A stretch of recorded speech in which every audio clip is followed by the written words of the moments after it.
T'écoutes Think with Farah, épisode 163, et aujourd'hui je vais te partager comment t'améliorer et te réinventer en permanence grâce à une méthode marketing très spécifique. Cet épisode, il est pour les entrepreneurs ambitieux et ambitieuses qui ont envie de passer au niveau supérieur et qui sont prêts et prêtes à incarner leur place de chef d'entreprise, se réconcilier avec le marketing et avec la vente. On va aborder des notions techniques de stratégie marketing et business, mais t'en fais pas si le marketing c'est pas ton métier, j'ai pensé à toi et je prends le temps de tout expliquer. Bonne écoute! T'es entrepreneur, t'as de l'ambition mais t'as du mal à dépasser tes peurs et tes croyances limitantes, t'es au bon endroit. T'as envie de vivre une vie d'abondance, te libérer du regard des autres, assumer ta volonté de gagner de l'argent et incarner pleinement ta puissance. Et clairement, t'en peux plus du syndrome de l'imposteur, d'un mauvais rapport à l'argent ou de la peur de l'échec. T'es prête à gérer ton business comme un vrai business et pas comme un side project. T'es prête à ce que l'argent coule à flot dans ta vie. Moi, c'est Farah de Think with Farah, mentor, formatrice business et coach holistique. Chaque lundi, j'anime le podcast Think with Farah, notre rendez-vous pour que je t'aide à révéler ton plein potentiel, pulvériser tes croyances limitantes et bâtir un business vraiment prospère. Ma spécificité, c'est mon approche holistique. Je crois profondément que ton business ne pourra pas se développer sans toi. Ici, je t'accorde l'importance que tu mérites. On parle stratégie business, loi de l'attraction, bien-être, santé mentale, marketing, mindset. Tout ça au même endroit. Ah, et puis si t'es neuroatypique, c'est un espace inclusif pour toi. Je suis diagnostiquée TDAH, HPI et hypersensible. Neuroatypique ou pas, si t'es un être sensible et spirituel, je te comprends et je peux t'aider comme personne. Dans l'épisode de la semaine dernière, je te partageais mes intentions pour mon entrée dans la trentaine et j'ai parlé notamment de quelques changements stratégiques, de méthodes sur lesquelles j'allais m'appuyer, de stratégie marketing, etc. Et il y a un truc que j'ai mentionné la semaine dernière qui a suscité des questions. Parce que du coup, il y a des personnes qui sont me voir sur Instagram en me disant « Farah, t'as parlé d'un truc et j'ai pas bien compris. Moi, le marketing, c'est pas mon métier. Est-ce que tu pourrais en faire un épisode de podcast ?» Du coup, c'est un peu ce qu'on va faire aujourd'hui. Je vais te montrer comment t'améliorer et te réinventer en permanence grâce à une méthode marketing précisément. Alors, je dis une méthode marketing, c'est pas forcément le bon terme. Une méthode marketing, on pourrait sous-entendre une stratégie de communication, de vente, etc.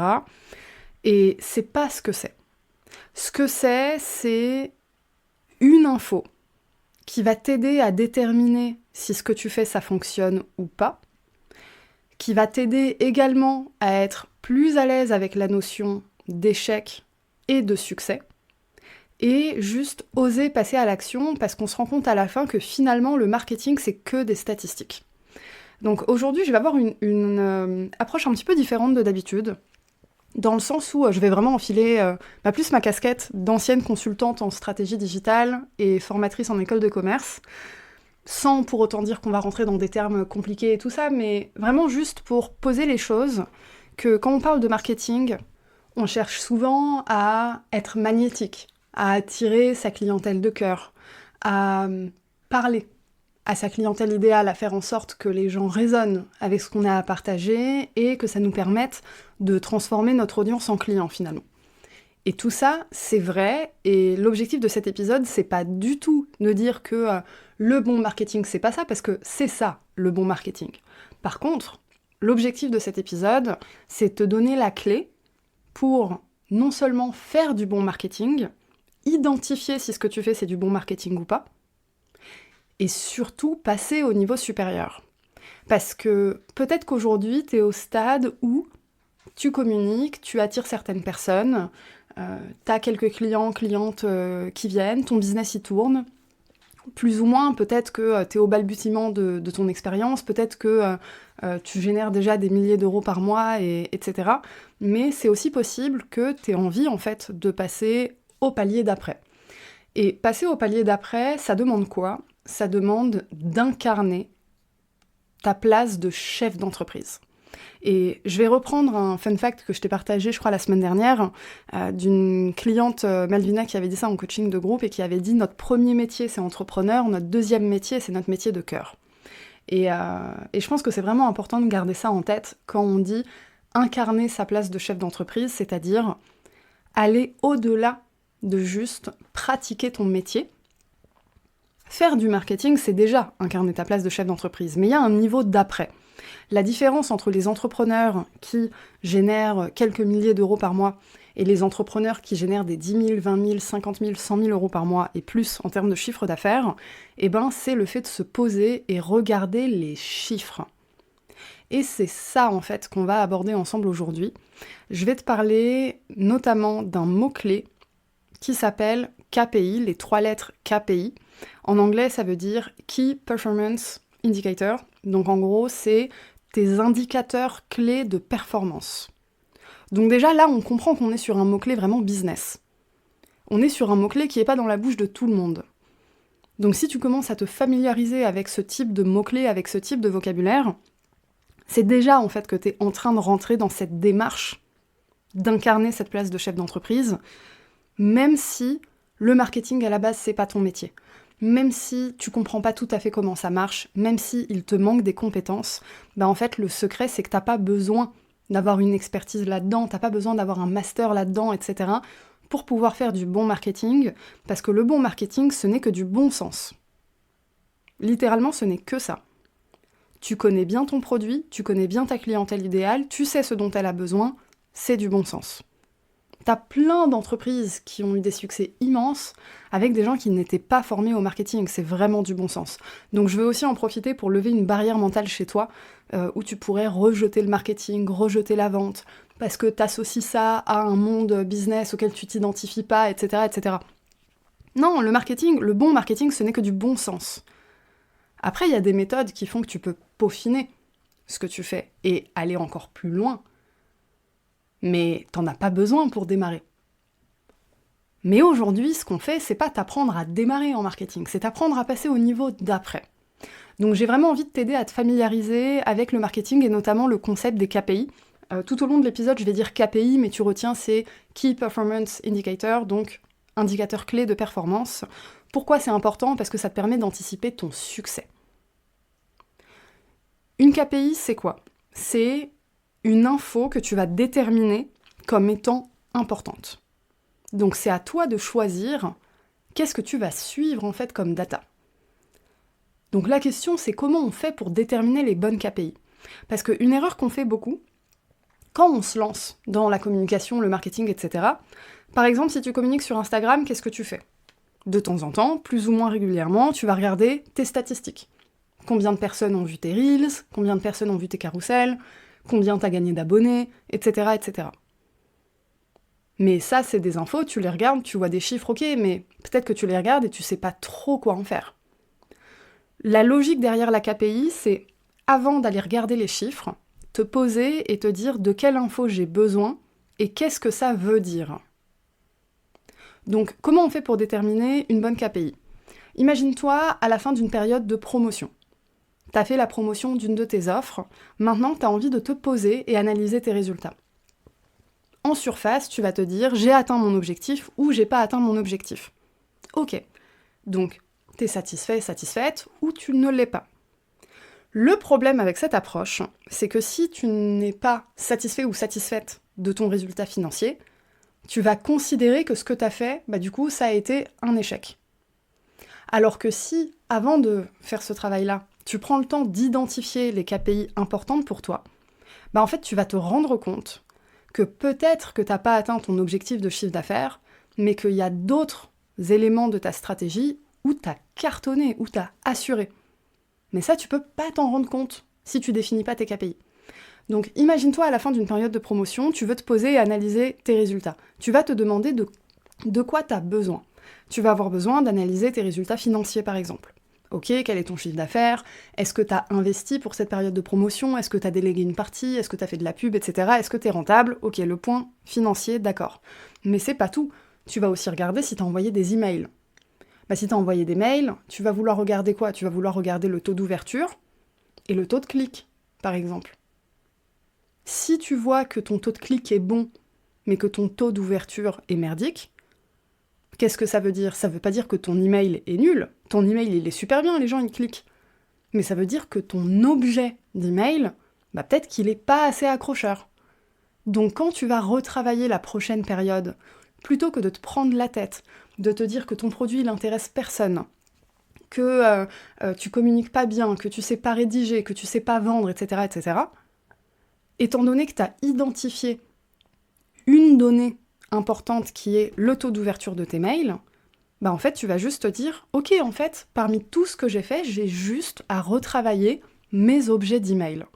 Et juste en faisant ça, tu vas augmenter ton taux d'ouverture de mail, et donc le nombre de personnes qui vont voir ton contenu, et qui vont cliquer, et donc qui vont acheter. Donc, réduire le marketing à des chiffres, pas tout le temps, on est d'accord, mais de temps en temps, c'est très important de le faire. Réduire le marketing à des chiffres, c'est te lâcher la grappe sur « si j'échoue, c'est ma faute, je suis qu'une merde, je fais n'importe quoi, j'y connais rien ».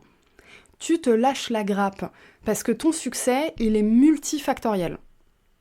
Il y a plusieurs choses qui s'additionnent et qui vont déterminer le succès ou l'échec d'une stratégie. Et si tu ne te poses pas pour découper en fait quels sont ces différents facteurs, il te reste quoi?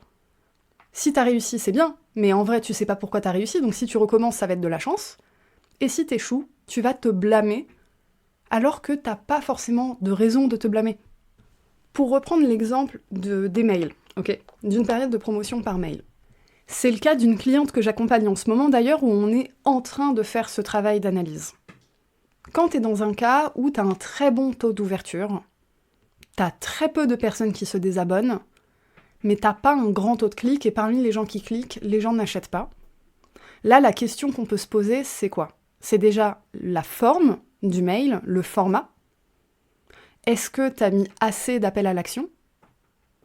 Est-ce que tes appels à l'action, ils sont assez valorisés? Et est-ce que les personnes qui reçoivent tes mails comprennent bien, en fait, ce que t'es en train de proposer? Et là, pareil, on se rend compte que le problème, c'est pas forcément l'offre. C'est peut-être juste comment le mail a été construit. Donc tout ça, c'est des choses qui te permettent de te réinventer et de t'améliorer en permanence. Plutôt que de baisser les bras à chaque fois qu'il y a un truc qui ne fonctionne pas, tu vas te détacher émotionnellement du succès ou de l'échec et tu vas te dire, ok, qu'est-ce qui a été facteur de succès, qu'est-ce qui a été facteur d'échec? Un échec, c'est jamais 100% un échec. Il y a toujours des choses qui fonctionnent dans tout ce que tu fais. Le plus tôt tu arrives à identifier ce que c'est, le plus tôt tu peux t'améliorer et vraiment faire mieux la fois d'après. Parce que si tu prends pas le temps de faire ça, non seulement émotionnellement ça va être super dur à gérer, mais même d'un point de vue charge de travail et charge mentale, c'est immense parce qu'à chaque fois tu vas tout recommencer à zéro. T'imagines l'enfer que c'est? Il n'y a aucun entrepreneur qui fait des 100 000, 500 000, 1 million à l'année qui recommence tout à zéro à chaque fois. Aucun. Pour revenir sur comment on fait pour déterminer les bonnes KPI, là-dessus, il n'y a pas de règle fixe, c'est à toi de décider de ce qui est important pour ajuster ta stratégie. Donc là, tu vas regarder qu'est-ce que tu es capable de modifier là, maintenant, tout de suite. S'il y a des choses où tu peux pas faire mieux parce que t'as pas les compétences et t'as pas encore le budget pour déléguer, par exemple, c'est pas forcément là que tu vas vouloir pivoter ou tu vas vouloir changer de stratégie. Tu vas décider de qu'est-ce qui est important pour toi, là, maintenant, tout de suite. Et pourquoi c'est important de se poser et réfléchir à ça? Réfléchir à quelle KPI est importante pour moi? Qu'est-ce qui est important de comprendre pour avancer, pour me détacher émotionnellement, etc. et avoir plus d'impact? Ça te permet de reprendre ton pouvoir personnel face à ton business et face à ton marketing et arrêter de prendre les choses personnellement. Si t'as pas fait le chiffre d'affaires que tu voulais, t'ouvres tes mails et tu vas voir qu'en fait, c'est peut-être ton taux d'ouverture qui est mauvais, donc t'as juste à changer l'objet de tes mails. Et il a jamais été question ni de toi, ni de ton offre. C'est ça la puissance du marketing. Quand j'enseigne le marketing en école, je dis souvent que le marketing, c'est la théorie de l'échec. C'est la théorie de l'échec, c'est-à-dire que le principe même du marketing, c'est pas tellement de faire ce qui fonctionne, c'est plutôt de faire ce qui ne fonctionne pas, de l'analyser pour ensuite faire ce qui fonctionne. Donc, ça t'oblige un peu à être à l'aise avec l'échec. Alors on est d'accord, l'échec, surtout quand il y a une notion financière derrière, c'est jamais génial à vivre. Ça peut même être très handicapant. Et c'est pour ça que c'est, par exemple, le premier module de Think With Yourself, mon programme signature, qui est mon programme mindset pour pulvériser tes croyances limitantes et vraiment rentrer dans cette dynamique de chef d'entreprise. Tout le programme, c'est que ça. On débunk toutes tes croyances limitantes une à une et on reformate en fait ton cerveau pour t'aider à reprendre ton pouvoir personnel. Donc oui, la peur de l'échec, ça peut être très handicapant et c'est souvent le premier frein. Mais là, je te partage une clé hyper importante. Quand il y a quelque chose qui ne fonctionne pas, tu le prends pas personnellement. Et tu comprends en plus que c'est jamais 100% d'échec, il y a toujours des choses positives. Il y a toujours des choses sur lesquelles tu peux t'appuyer, des choses que tu as fait qui ont marché. Et t'as pas forcément besoin de comprendre pourquoi ça a marché. Mais tu sais que ça a marché. Le marketing, oui, t'as la notion de analyse de données, statistiques, machin chouette, mais ça reste une pratique très intuitive. C'est mon opinion et je suis vraiment convaincue de ça. Les chiffres ne font pas tout. T'as une vraie dynamique intuitive. Et c'est aussi pour ça que je dis que le marketing, c'est du bon sens en fait. Et que c'est accessible même aux personnes qui n'en ont pas l'expertise. Et là, tu te rends compte de tout ce que tu as à perdre si tu te lances en business sans prendre le temps de comprendre ce que c'est que le marketing. Si tu fais cette erreur, ce qui se passe, c'est que tu vas tout prendre personnellement. Tu vas croire que si tu échoues, c'est uniquement ta faute. Et peut-être même que tu es voué à l'échec. Te retrouver après une période de promotion sans être capable de comprendre ce qui a marché ou non, avancer à l'aveugle, perdre la vision et la motivation, c'est pas ce qu'on veut et c'est pas comme ça que tu vas passer au niveau supérieur. Par contre, te dire que tu parles à plusieurs personnes, que 100% des gens ne pourront jamais être intéressés par ce que tu proposes et c'est ok. Mais par contre, que dans ce lot, il y a bien des gens qui vont être intéressés par ce que tu proposes. Chercher comment connecter avec ces gens. C'est quoi les signes qui te montrent que les gens sont intéressés ou pas intéressés? Est-ce que les gens sont intéressés par ton message, donc les gens cliquent, mais une fois qu'ils sont sur ta page de vente, ils n'achètent pas. Donc, où est le problème dans ta page de vente, tu vois? Là, tu commences à te poser les vraies questions, et là, tu peux commencer à vraiment te réinventer et augmenter ton impact. Mes conseils pour laisser tomber ton rejet du marketing et de la vente, et être à l'aise aussi avec ces notions un peu plus techniques, quand on parle d'analyse de données, de KPI, etc., si tu viens pas de ce monde-là, ça peut très vite être « what the fuck ». Mes conseils pour apaiser ça, concentre-toi sur la transformation que tu apportes. Assume le fait de t'être mise à ton compte pour des raisons business. Que ce soit la liberté, que ce soit l'argent, dans les deux cas, en fait, tu as besoin de vendre. T'es pas une association, t'as un but lucratif, t'es entrepreneur et t'es là pour faire du business. T'es entrepreneur avant ton métier de cœur. Ton premier métier, c'est entrepreneur.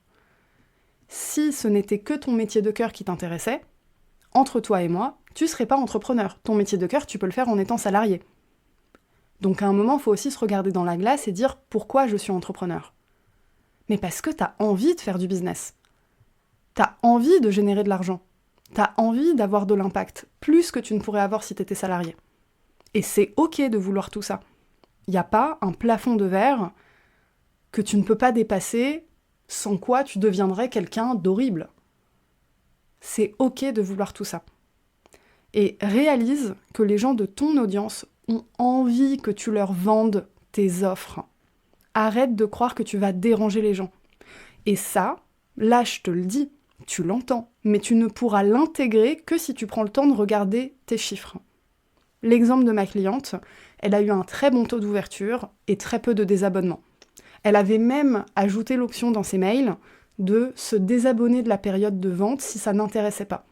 Quasi personne ne l'a fait. Les gens ont envie que tu leur vendes des choses, sinon les gens ne seraient pas dans ton écosystème. Ton audience, elle t'associe pas à un influenceur ou une influenceuse. Elle t'associe à un entrepreneur avec ton métier de cœur. Donc en fait, ton audience se doute bien que tu as des choses à vendre. Elle a envie que tu lui vendes des choses. Si ton audience, elle n'a pas encore acheté chez toi, c'est pas qu'elle ne veut pas acheter chez toi, c'est peut-être que c'est pas le bon moment, ou c'est peut-être aussi qu'elle attend que tu puisses la convaincre. Quand tu commences à réaliser ça, d'un coup, tu deviens beaucoup plus à l'aise à parler et à parler franchement et à rentrer directement dans ce discours de vente. Quand tu fais ça, tu ne deviens pas vendeur de tapis ou les gens qui te courent après dans les magasins. Parce que ton audience, elle t'a choisi. T'es pas en train de crier dans la rue à qui veut l'entendre. T'es en train de parler à des gens qui t'ont vu, qui ont pris le temps de te connaître, qui t'ont choisi, qui se sont abonnés à tes réseaux sociaux, qui se sont inscrits à ta liste email. Les gens t'ont choisi. Maintenant, c'est à toi de faire le show. C'est à toi de communiquer, c'est à toi de parler, c'est à toi de briller, c'est à toi de faire connaître tes offres, ce que tu fais, ta magie, ta passion. C'est à toi de faire ça. Si tu le fais pas, les gens ils vont jamais acheter. Et arrête de croire que parler de tes offres une fois toutes les 5 glinglins, ça va saouler ton audience. Les gens, ils ont besoin d'être exposés une 30aine de fois à un message avant d'être convaincus. Et ça, c'est un chiffre qui est plutôt récent. Avant, c'était, on va dire, 7-8 fois. Maintenant, on est tellement exposé à des messages sur Internet, les réseaux sociaux, etc., que le chiffre a augmenté et c'est plutôt une 30aine de fois. Donc détends-toi, t'as de la marge avant de saouler quelqu'un. Et au pire, si tu saoules quelqu'un, la personne, elle va se désabonner de ton compte Instagram, elle va se désabonner de ta liste email. Mais c'est pas grave, vu que c'est quelqu'un qui n'aurait jamais acheté chez toi, on s'en fout. Quand tu culpabilises, quand tu t'empêches de rentrer dans une phase de vente parce que tu te dis « Oh non, mon nombre de désabonnements va augmenter », t'es en train de faire le deuil de quelqu'un qui n'aurait jamais acheté chez toi. Tu dépenses de l'énergie pour rien plutôt que de penser à toutes ces personnes qui attendent ça. Vraiment, ne crois pas que les gens de ton audience sont dupes. Les gens savent que tu as des choses à vendre, et si les gens sont là, c'est que ça les intéresse. Ça veut pas dire que 100% des gens achèteront chez toi, on est d'accord. Mais ça veut peut-être dire que 100% des gens qui vont voir ton contenu et qui restent après une période de vente, ça ne les dérange pas. Ça leur apporte des choses. Peu importe que cette personne devienne un jour cliente chez toi ou pas, ça apporte de la valeur. Même ton discours commercial apporte de la valeur. Pourquoi ? Parce que ton discours commercial, tu appuies sur les points bloquants. Tu montres ce qui est possible. Tu fais rêver. Tu montres une transformation. Tu rends le pouvoir personnel aux gens. Tu leur dis « T'as le droit de vouloir ça, c'est possible, c'est accessible, moi je peux t'aider, etc. » Donc en fait, même ton discours commercial et ton discours de vente, il apporte énormément de valeur. Donc je veux vraiment que, avec cet épisode, tu deviennes OK avec ça et que tu n'aies plus peur de te lancer, mais qu'en plus, avant de te lancer là-dedans, tu réfléchisses à qu'est-ce qui va m'indiquer que ma stratégie, elle a fonctionné ou pas ? C'est quoi les infos dont j'ai besoin ? Je vais te donner une vraie réponse à ça. C'est possible que là, maintenant, tout de suite, tu te dises « je sais pas trop ». Et c'est OK, parce que je vais te partager un secret. Moi qui suis experte là-dedans, depuis bientôt 10 ans, où j'ai été consultante pour des grands groupes, etc. Ça a vraiment été mon métier d'expertise pendant longtemps. Parfois, il y a des choses que je n'anticipe pas. T'auras jamais le mode de fonctionnement parfait. En marketing, en analyse de données, en stratégie, tout ça, tu vas forcément faire des erreurs. C'est ce que je te partageais dans l'épisode de la semaine dernière d'ailleurs. Je continue de faire plein d'erreurs. Mais par contre, quand tu sais les bonnes questions à te poser, quand tu fais une erreur, t'arrives à rebondir beaucoup plus vite, et en plus, tu prends pas les choses personnellement. Tu sais comment te rattraper. Si tu te rends compte que là, il y a une info importante que t'as pas pu prévoir, c'est pas grave, tu vas l'anticiper pour la fois d'après. Et t'avances. Plutôt que de te demander pourquoi j'ai pas fait ça, j'aurais dû faire ça, machin, truc, c'est passé, c'est passé. Si tu peux rattraper, c'est bien. Si tu peux pas rattraper, on s'en fout. Tu prépares pour la fois d'après et t'avances. Et tu regardes devant et t'es vraiment dans cette énergie de te réinventer en permanence, de t'améliorer. Et j'espère que cet épisode t'aura donné l'énergie pour ça, la vision aussi, et puis quelques compétences business en plus pour renforcer en fait ta croyance personnelle que t'es capable. Parce que vraiment, le bon marketing, c'est du bon sens. Voilà, on arrive à la fin de cet épisode. Je serais très curieuse d'avoir ton avis. Tu peux m'envoyer un message sur Instagram @thinkwithfarah, par mail sur hello@thinkwithfarah.com. Tu peux aussi, si t'es sur Spotify, sous l'épisode, il y a une espèce de boîte à questions où tu peux partager un retour sur l'épisode. Et si t'as un iPhone, Apple Podcast, t'y vas, tu mets 5 étoiles et tu mets un super avis sur ton podcast préféré, évidemment. J'ai mon soleil et ma lune en lion, du coup je m'envoie des fleurs de temps en temps, c'est tout à fait normal. En plus, on est dans la saison du bélier, là, I'm feeling myself, c'est ma saison. Bref, je vais arrêter là, sinon je vais commencer à raconter ma vie. Je te souhaite une très bonne semaine, et je te dis à la semaine prochaine, où je vais te partager le shift énergétique pour passer de l'anxiété à un état de flow. On va parler d'énergie, on va parler d'attitude, de mindset, de loi de l'attraction, de vibe. C'est un épisode qui va être vraiment génial. Allez, je te souhaite une très bonne semaine. Bisous!